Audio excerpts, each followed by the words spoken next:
It's as close to time travel as we're gonna get.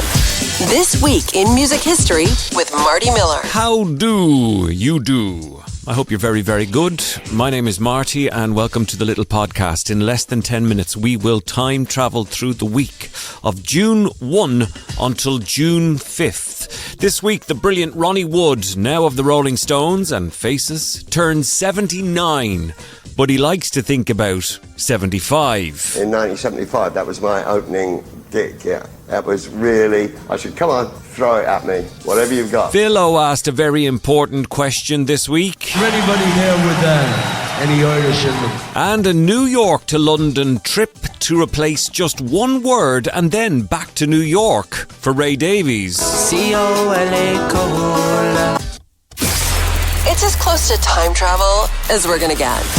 This week in music history with Marty Miller.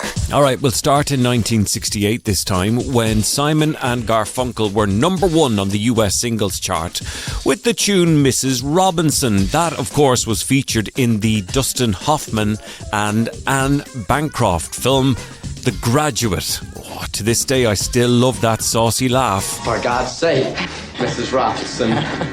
Here we are, you got me into your house, you give me a drink, you put on music, now you start opening up your personal life to me and tell me your husband won't be home for hours. So? Mrs. Robinson, you're trying to seduce me. Aren't you?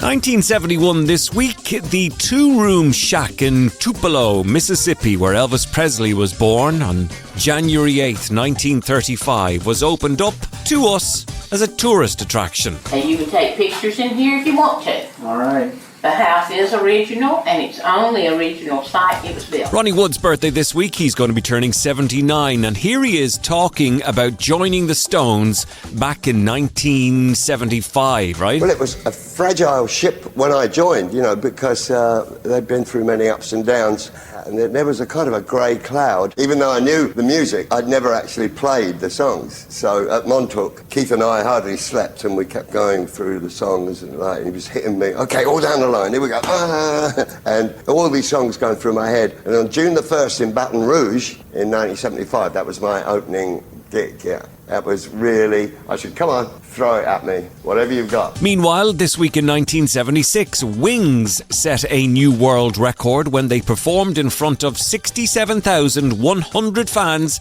in Seattle, the largest attendance for an indoor crowd at the time. Here we go.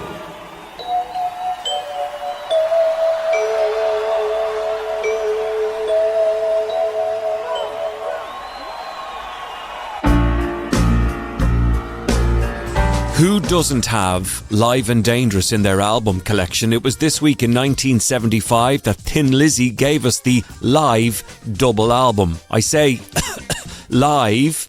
So it was recorded in Philadelphia, London and Toronto during 1977, during the tours for the albums Johnny the Fox and Bad Reputation. But a lot of the album was touched up and polished up in the studio afterwards, with very little of it truly Lizzy live. Is there anybody here with any Irish in them? Is there any of the girls who'd like a little more Irish in them? More Rolling Stones stuff this week in 1989. Weird. 52-year-old Bill Wyman marries 19-year-old Mandy Smith. Bill's 28-year-old son was his best man. All of the other Stones were there. The marriage lasted 17 months. Oh, goodness, the cringe in the room from the groom's speech that day.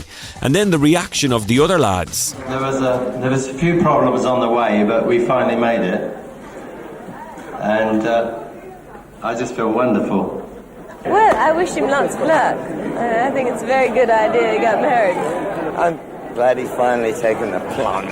1967 this week, Light My Fire was released in the States by The Doors, where it went on to become a number one single 2 months later. It was the absolute hit of the Summer of Love that year in the States. Doors keyboard player is Ray Manzarek. It's definitely a bop.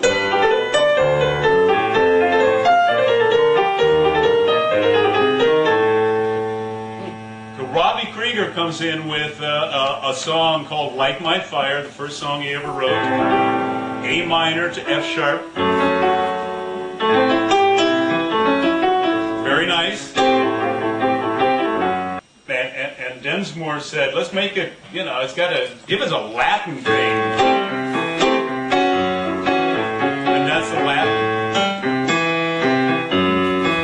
This week in 1970, I'm telling you now, it wouldn't need to be done today, but Ray Davies of the Kinks was forced to make a trip from New York to London to record one word in a song.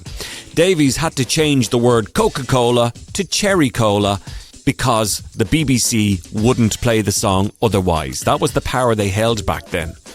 To get it on the radio, you couldn't advertise the likes of Coca-Cola, so it was changed to Cherry Cola. Well, you drink champagne and it tastes like Coca-Cola. 1942, way back in time this very week, Capitol Records was launched in the United States. The boss man there was the man who invented the art of record promotion by sending copies of new songs to disc jockeys. All set in the studio? Everything is ready in the control room, so let's go.